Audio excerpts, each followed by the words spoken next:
B-Max Audio Adventure. This is BJJ365. I guess it's BJJ365. I don't know, because we've kind of not done one in a while. Hey, don't laugh. Hey, you hear that snickering, snarling laugh? That's young Irish Keet. What's up, Keet? What's up, Brandon? Nothing, man. So, it's been kind of crazy. That's what's up. My schedule has been total madness for months. Literally for months. I feel like I've had no extra hour to spend on anything. And so I had to kind of start making some decisions about some stuff that had to go from the schedule, and the podcast, unfortunately, had to take a back burner. Had to go to the back burner. It's back because I had to find somebody that had time to help me. So that's what Keith is here for. So here's the plan that we got right now. We're going to do Mondays and Wednesdays. We're going to do an episode like this. And then on Fridays, you're going to kind of put together a mashup. So we'll see how it goes. But regardless, we may not get back to everyday posting, everyday podcasting, but we'll be back to a couple of times a week. So stop sending me messages. When's the podcast coming back? We're back, baby. We're back, baby. What are we talking about, Keith? We are talking about training with bigger or smaller people. Training with bigger or smaller people.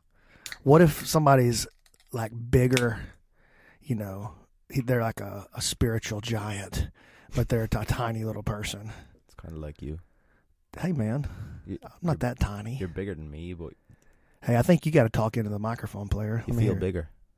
I feel bigger than you? No, you just feel bigger than what you look. That's because I'm so handsome. I don't know if that has anything to do with it, but... Maybe. Yeah. We'll run with it. Training with big people. Okay, so I think both of those things are super important, actually. Training with people who are smaller than you. So, like, I roll with the kids class. I teach the kids class, the 7 to 11-year-olds. I always teach that class because it's my favorite. And I roll in that class. Like, how do you roll with a bunch of little kids? And we roll in the gi, too. I'll be grabbing their sleeves and throwing them around the room. Well, here's the thing. Like, when you train with smaller people, I think you have to be at a certain level to do it safely, right? Yeah. But when you train with smaller people, like your own kids, for instance, I want you to win. Like, I want to win the match against my son, but I have to be able to do that without putting my weight down on him because I don't want to hurt him.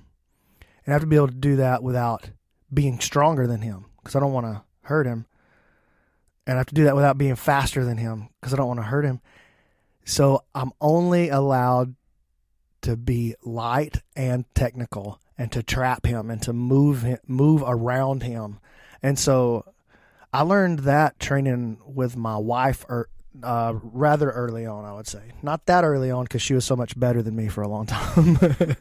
But like once my training hours, because I would just obsessively train. She would go like a normal person 3-4 days a week. And I would not do anything that way. I go like 9 days a week. That's how I train. And so once my training hours kind of started making up for the talent difference that she had me beat by so badly, then I had to find a way not to just run off and crush her and stuff because I was trying to compete all the time. And so I learned how to train, or I started to learn how to train without putting all my weight on her because she was still my number one training partner, right? And anyway, then later I learned how to really put weight on somebody. One begets the other. One extreme begets the other, I suppose. So anyway, I think it's real important to learn to train with smaller people. But I think it's even more important to learn to train with bigger people because that requires a totally different strategy. You and I were actually talking about this, or maybe it wasn't you and I. Was it you and I that were talking about it? Yesterday we were. Yeah, about how with big guys, a lot of times it's a really big mistake to try to go after them with my guard. I'm talking about my game personally, right? So like say a dude's, I'm sitting at about a 175 right now, 174, something like that. Let's say I'm rolling with a dude who's 230, right? And he's kind of either white belt or blue belt. Like, I'm not worried about him beating me in a technical way, but I am worried about him making me fall on my elbow weird, or, you know, hit me with a straight elbow or something like that. Like, white belt, blue belt, big dude wants to beat the black belt. I'm going to get hurt eventually. Maybe not this round, for real. Maybe it won't be this round. Maybe I desecrate this guy. But eventually, somebody's going to at least like hit me in my face or something, and I'm going to catch a knee in a scramble. I don't want to be scrambling with no big guy, trying to keep up with him weight and strength-wise. That doesn't make any sense. So what I think is, all right, slap, bump, just by nature of the fact that this dude is 230 pounds, he's burning gas just breathing.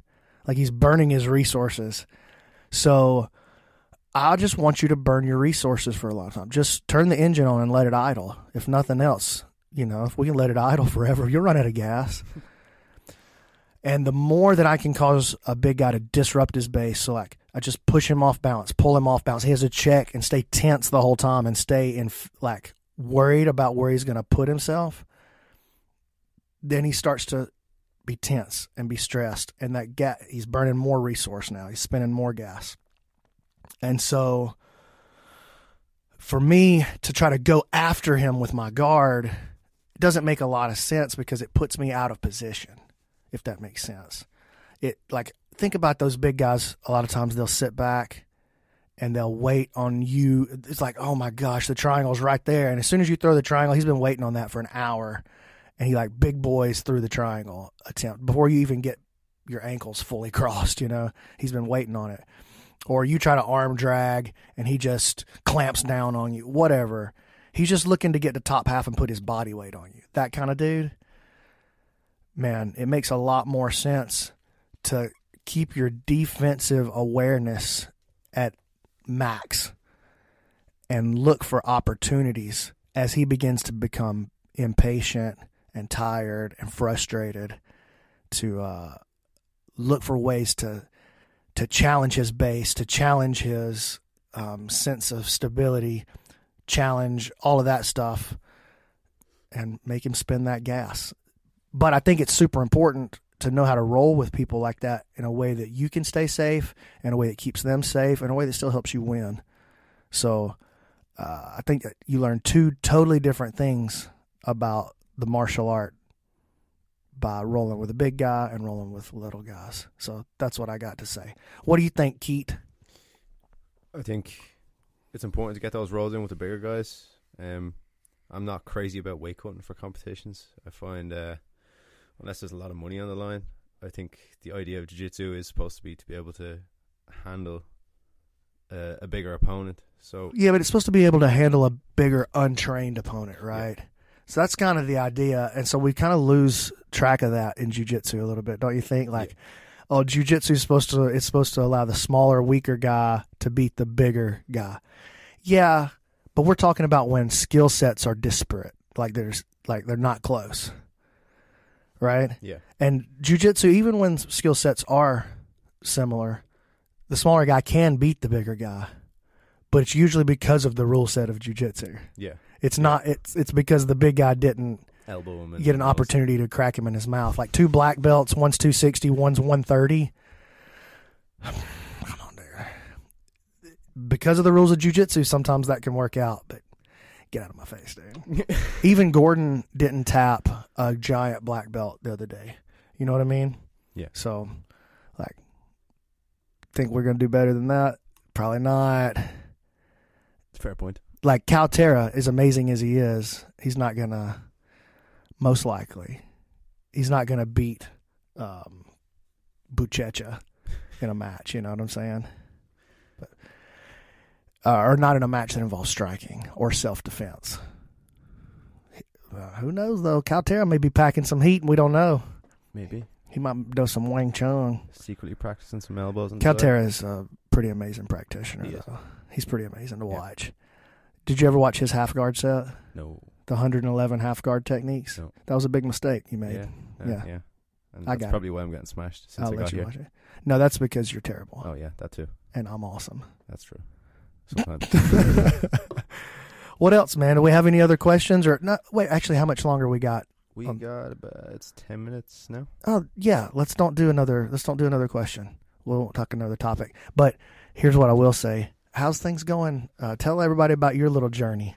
What's going on over from the Irish to American connection? I'm over here getting humbled by the likes of Brandon and Scaff, where everything I thought was right about jiu-jitsu is, well, I'm starting to question it now. Basics like dig for that underhook, Keet. Scaff chokes me really quickly. So there's a lot of things that I don't know, my mind's been a bit jumbled since I got here. It's going to take some adjusting, but I'm enjoying it. I'm getting some good training in. I got to train with Sean Applegate in Atlanta, and here I am for the next few weeks, months. Something. Maybe forever. Maybe forever. I hope not. God, you're terrible looking. You'll adapt. Tell them what you were saying about the difference between rolling with me and Scaff back to back. Like, for instance, fishing for that underhook. So, well, rolling with Scaff, it feels like he'll give you the space to move around, but that space is gonna lead you to a quick death. Whereas rolling with you is a slow death, and it makes you want to kill yourself because the pressure on your face or whatever it might be is so disgusting that you want to give up an arm because you don't want to be the guy to tap to the shoulder pressure or the guy to tap to someone's chest in your face. You'd rather give them that head and arm choke and feel a bit better about yourself. Sometimes it happens. It's so funny. Yeah, Scaff and I have very, very different games. Fire and ice, so to speak. Yin and yang, but they're both very violent sides of yin and yang. Keith, I don't know if I told you about this or not. Maybe I didn't. But did you know that we're sponsored by the lovely Toehold Company? I did not know that. Could you tell me more about that, Brandon? I can, yeah. They're a flip-flops company. Handmade. My dude, AG, out there in Las Vegas making flip-flops. All you got to do, if you want to get some dope flip-flops like I got, you got to follow my dude Toehold on Instagram. And if you'll shoot him a DM, let him know that you heard about his company here on this podcast, he's going to set you up with a discount. So tell him you heard about it from BMAC or from Brandon or from BJJ365, or you could say I heard about it from Irish Keet. And, you know, you'll get set up. Custom, handmade, leather. Oh, and he be having some other stuff now too. He be having some sweatshirts. You got some stuff. He got stuff. He's sponsoring tournaments and stuff. He's moving up, man. He ain't playing no games anymore. Hey, and if you want to get entered to win a free pair, you know what you got to do? Screenshot this podcast, wherever you're listening to it, on iTunes or Stitcher or whatever. Screenshot this and share it on your Instagram story. And tag me and tag Toehold, and you'll be entered to win. We're going to do a drawing once a month for a free pair of flippy floppish. And we'll get them to you. In the meantime, I got to say this too. Actually, Keith, I almost forgot. Today is the last day for my website to be $5. So if you haven't signed up for the website yet, www.brandonmc.ninja, then you better hurry, because at 3:30 p.m. tomorrow, Central Time, the price goes to $19 a month. But if you get in at the $5 a month price, then you keep that forever. So I'm not going to change your price on you while you're a subscriber. So don't worry. But I need you to get it done quickly, or you're going to miss your chance. All right. Closing remarks, Keith. Go. I don't have any. You're useless to me. Yeah. And that's it. BMAX Audio Adventure out.